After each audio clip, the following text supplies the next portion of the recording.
Lori here. I'm back to do part 2 of my July reading wrap up. The end of July, beginning of August was a little bit chaotic because I did wind up going on a trip to Florida, and then in direct aftermath of that, I did wind up catching COVID. So if you hear me coughing or I seem a little bit off or my voice seems a little bit scratchy, that is why.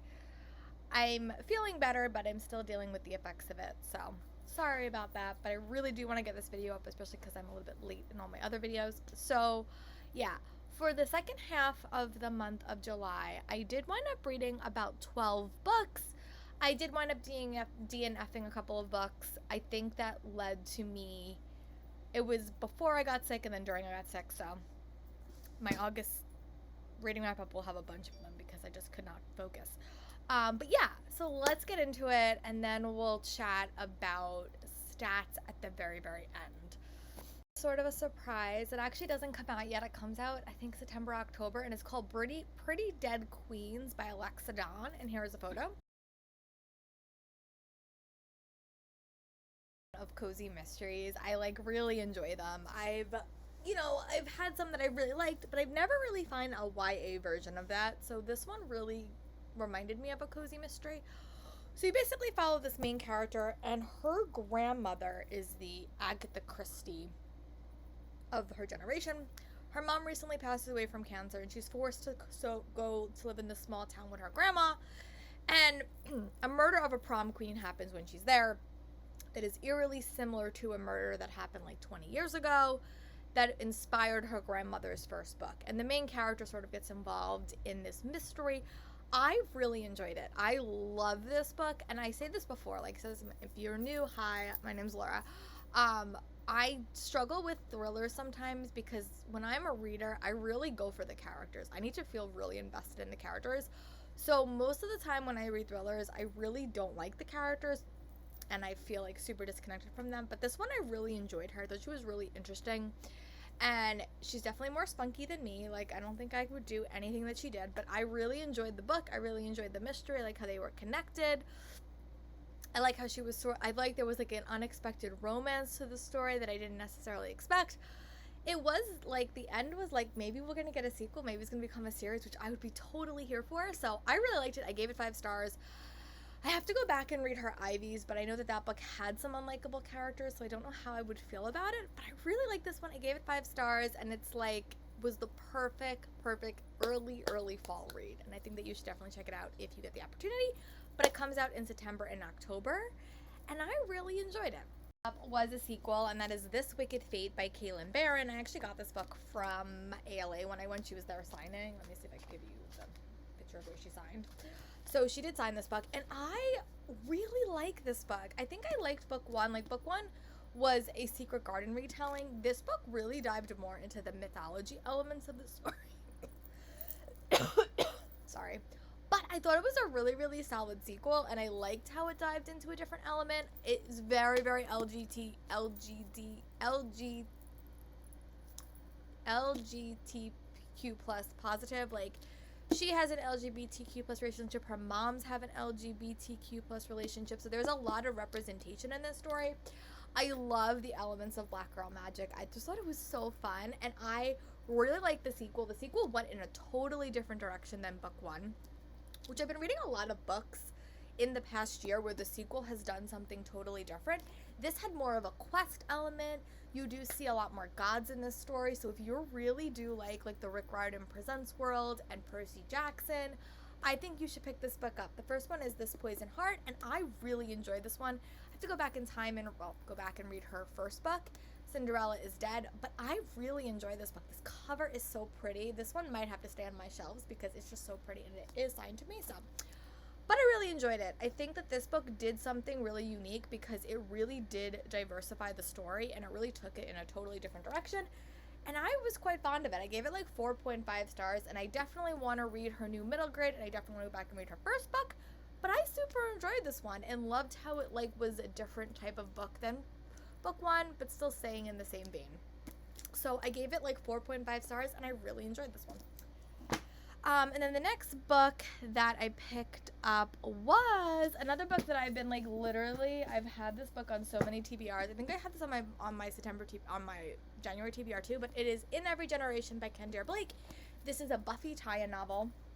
And if you know anything about me, you know I adore Buffy. It's probably one of my favorite TV shows of all time, and Willow is my favorite character. So I was really here for this. So this follows Willow's daughter, and I know you're thinking, how does Willow have a daughter? It is explained in this book. This book was really, really fun. I gave this book like 4.5 stars. I think if you're like a true Buffy fan, I think that you would really like this one. So basically follows Willow's daughter, and you have a lot of former characters from the Buffyverse that are present and accounted for. Something happens at the start of the book that turns Willow's daughter, Frankie, into something that this book is sort of focusing on, and it was really, really good. Like, Oz is in this book, Oz's nephew's in this book, and I just devoured it. I read it really, really quickly. It really read like I was reading a season of a TV show, and I think that this would be a great storyline for like a Next Generation series, because I love Willow. Willow is my favorite. But it also had a lot of the elements that I loved about Buffy, like they had to create their own Scooby Gang. There was a lot of fan favorite characters, which I felt like really made this book series work. Previously, there was a series that Kirsten Wright wrote called Slayer and Chosen. There wasn't as much tie-in for me, but this series really worked. Again, maybe it's because Will is my favorite character, but I love this. I gave it 4.5 stars, and I really need to read the sequel. I got the sequel from ALA. There's also a lot of Buffy books coming out this year, so through Disney. So I'm super excited to dive into more, and I really enjoyed this book. So if you're like me and you have wanted more Buffy in your life, I would check this one out because it really worked for me, and I'm really excited to read more in the Buffyverse virtually, because I don't think we're going to get any more TV shows, even though I would love that. So definitely a 4.5 star read, and if you're a Buffy fan, I would recommend you check it out. And the next book that I wound up reading was, I'll be honest, this one was a little bit of a disappointment for me. And I've been having some struggles with the cozy mystery series I've been reading when I read the second book. So I picked up Four Aunties in a Wedding by Jessie Q. Sutanta. This was not a bad book, I will be honest. I sort of felt the same exact way I felt when I read Finley Donovan. I just like the first book in the series a little bit more. And the one thing that bothered me about this book a little bit is that the mystery sort of overtaked Meddy's wedding. And it overtook Meddy's relationship with Nathan. And I think that just was like a really overpowering story. And I think it like put a little bit of a bad taste in my mouth because Meddy wasn't honest. There's another character in this arc list that just was not as honest as I want her to be. But I enjoyed it. This one focuses on Meddy's wedding, and there is a mafia tie-in. So it was really, really hard to read sometimes because you just wanted her and Nathan to have a good day, and everything kept going awry and wrong. But it also did have some really interesting conversations about how these two very, very different families sort of came together and how different they are and how their relationship was a little bit challenging. So I did like that, and Jessie Q. Sutanta did say that was inspired by her real life. So I gave it 3 stars. I will still read the series. I just preferred book 1 a little bit more, and I think the messiness of the mystery and the overpowering of the mystery sort of overtook their relationship a little bit. And that, made it a little bit less enjoyable, but I still really enjoyed it and still think it's a really, really fun series, especially with the commentary that she's trying to make about, her background and that stuff. So I really did enjoy it, just wasn't my favorite, and I gave it 3 stars. And then the next book that I picked up was actually a really, really fun surprise, but not that much of a surprise because I really did enjoy book 1. But I will say, getting this book physically in person was so hard. So I had to get the audiobook from my library, and it is Love Decoded by Jennifer Yen. Book to her book last year, and that one was a Pride and Prejudice retelling, and I enjoyed it. This book, however, I loved. So this is like an Emma retelling, sort of, and you follow this main character. This main character is the sister of the love interest from book 1, so that's how they're connected, and you do see them. But she is basically like a coder, and she winds up her family has like a matchmaking service, so it kind of reminded me a little bit of the Made in Medity book that I read a couple of years ago, which did have an app as well. I think I like this one like a lot more. This one was like a 5-star read for me. It just had a lot of elements that I liked, and I think it focused so much on self-discovery, and the romance really like snuck up on you. I don't want to give away the trope because it would totally ruin the book, but it was one of my favorites. And it just was really interesting because you basically follow this girl as she's sort of using this app to sort of put people together, and she winds up meeting her friend, and they wind up having a really interesting dynamic, and it just was really good. Her relationship with her family is also really interesting because like they're very very protective of her for very very certain reasons, but it really did focus a lot on like what she wanted to do. There was like an app contest in this book. It really did focus a lot on friendship dynamics and just like, you know, coming into yourself and finding out what you want to do, and I really liked it. It reminded me so much of like watching the show Emma Approved so many years ago. I was talking to someone, they're like, oh my god, that was on like 10 years ago. But Emma is like one of my favorite retellings. I love matchmaking. It was great. If you read that other book, I read it a couple years ago, or Galgorithm, again another book that I've read. This one just was really really well done, and I really did not want to put the book down. I thought it was really really great. I gave it 5 stars. I love the tie-in to book one. It had my favorite trope in it. You could probably figure it out if you know what one of my favorite romance tropes are. I really enjoyed it, and I'm really excited to see if we get more in this series and what retelling she tackles next. I also really like the main character. It did focus a lot on STEM and STEAM issues, and I really enjoyed it. It's also set in New York City, which I thought was really, really fun. So, gave it 5 stars, and really excited to read more by this author in the future. The next book that I read was definitely a departure for me, and I was trying frantically to try some books I think I would enjoy. So I wound up picking up The Bridge Kingdom by Danielle Jensen, and this is a fantasy romance. I have been burned by fantasy romances in the past, but I can say I really like this one, and I gave this one like 4.5 stars. We start out this book where this girl, you know, she has like a bunch of sisters. She's on this isolated island, and her dad is basically about to say who is going to have to marry the prince of another kingdom. And all her sisters wind up dying, and she is the only one left standing, and she is sort of sent there, but that was not the plan. It was supposed to be her other sisters that were supposed to take her place, and she winds up manufacturing it so she gets to go there. So it's definitely like a love, it's a hate to more romance. I love this book. I thought it was great. I love both characters. And again, reading a book like this, I struggle a lot with the heroes in this book because they're very overpowering, they're very very possessive, and that is not the type of hero that I like. That is why I really don't read dark romances, and I rarely read contemporary romances that are without like something to like motivate me. This book, however, did it for me. I really enjoyed it. I love both point of views, and I just love the characters, and I thought the position at the very very end that both characters were in was like, oh my goodness, what is gonna happen? I remember I was texting Peace Loves Books, who is a delight. I'm like, oh my goodness, now I really need to read book 2. And I got Kindle Unlimited for a couple of months, so I'm gonna read it eventually. I really really love this book. I gave it like 4.5 stars. I thought it was really compelling.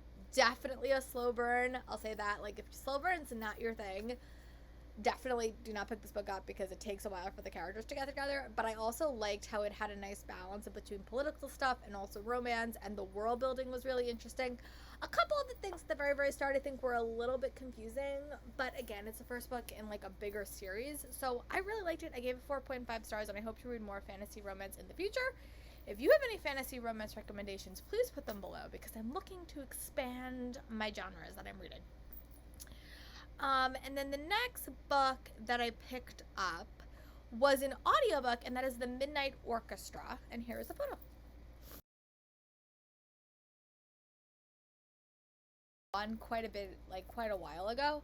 But I would highly recommend, if you have Audible, to pick up the audiobooks of this series. It's a middle grade series, and this one has to do with magic. Like, music is like sort of like a magic system. And I love the way that these audiobooks are sort of produced because they have the actual music sort of in the background, and I really really like this book. I thought book 1 was really good. I gave book 1 like 4.5 stars. Again, I really really enjoyed this book. I think the production just upped it, and I probably gave it 5 stars on Goodreads because I love the production of this. Your main character was sort of revealed at the very very end to have a unique type of magic, I will say that. And this book is sort of dealing with the aftermath of that, and she sort of gets invited to this midnight orchestra, and things sort of go awry. I will say that. Secrets are revealed. I really loved all the side characters in the story.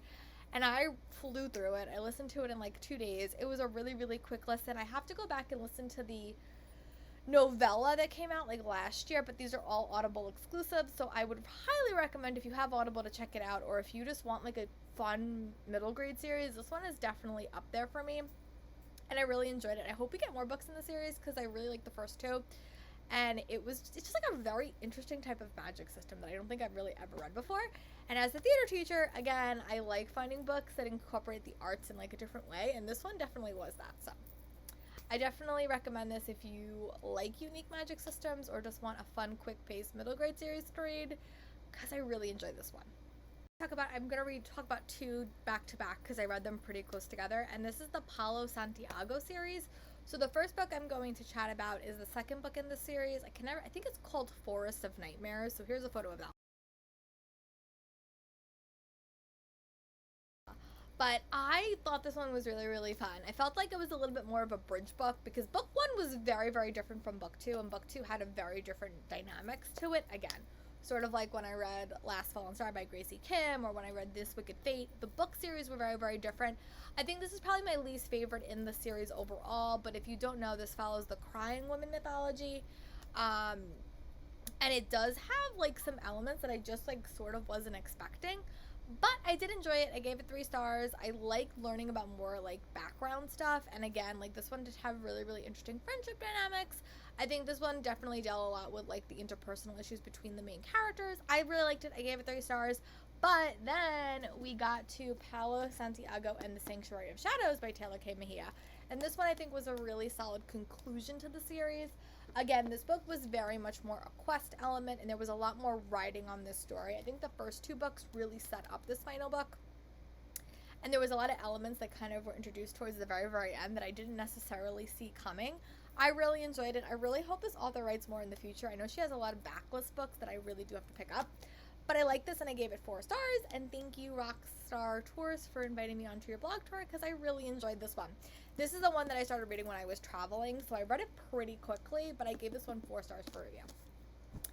And then the last couple of books are the ones I read when I was in Florida. The next book I read was Alina, Girl of Dragons by Julie Abe. Again, I was on a blog tour for this one as well. There was a lot of blog tours towards the end of the month. I devoured this book. I read this book in less than 24 hours when I was waiting to go to LeakyCon, and I love this. This is like I guess it's like an unofficial prequel to the Eva Evergreen series because it follows Eva Evergreen's mother. Oh no, well yeah, it does follow her mother, but the main character in this book is Alina, Girl of Dragons. It's like a Cinderella retelling. I love this book. It gave me all the feels. It was like a 5-star read for me. I read it so quickly. It has some of my favorite elements. It has found family. It has like Cinderella has always been one of my favorite retellings to read just because I love the elements to it. But it also just had like it also just expanded the magic world. There was a creature in it. If you don't know, I just got a puppy. So anything that has animals in it, I really have been loving. So it just was delightful. And if you have read Eva Evergreen and want to see the world expand, I would definitely recommend this story. It just was such a cute read, and it just had so many emotions. I read it in less than 24 hours, and I really enjoyed it. So definitely recommend it. It is a Cinderella retelling, but it's really, really a lot more, and I really liked it, and I gave it 5 stars.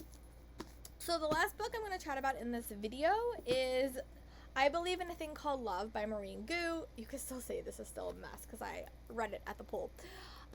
This is the one book that I liked and I didn't love. I think that because the main character was really manipulative in the story, I think that sort of took me out of the book.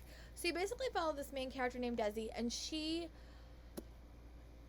believes anything is possible if you have a plan. And her dad is really obsessed with K-dramas, and she winds up meeting this young man, and she kind of uses the lessons she learns from K-drama to help land her man. I like this book, but I think she could be a very, very manipulative character to sort of get what she wants. And when everything blew up in her face, I sort of wasn't surprised. But I enjoyed it. I thought it was a fun read. I gave it a 3-star. It wasn't my favorite Maureen Gu book that I ever read, but I did enjoy it. I thought the concept was really, really fun.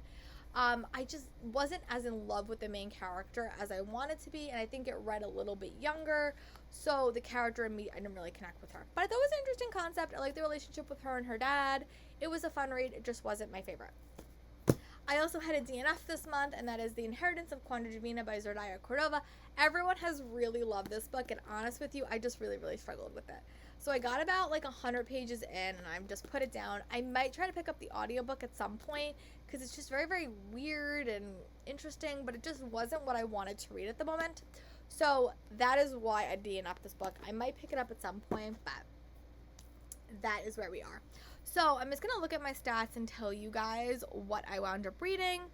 Out of the 12 books I read in this half of the month, I wound up reading 1, 2, 3, 4, 5, 6 arcs in some capacity that I had on NetGalley, but a lot of them were physical copies. I also read most of these. I read a mix of YA and young adult, and I had one. I had a couple of I had like two adult books. It was a nice balance, actually. I had a pretty nice balance of reads, and then I read a lot of books I read this month were by authors that I have read before, but I have not read Alexa Dawn, so she was new to me. Yeah, I think the only one I read from the new author was Pretty Dead Queens by Alexa Dawn. Everything else was by an author that I have read before. Yeah, so thank you guys for watching this video. I hope you guys are staying safe and being well, and I'll talk to you soon for my next video. Bye, friends.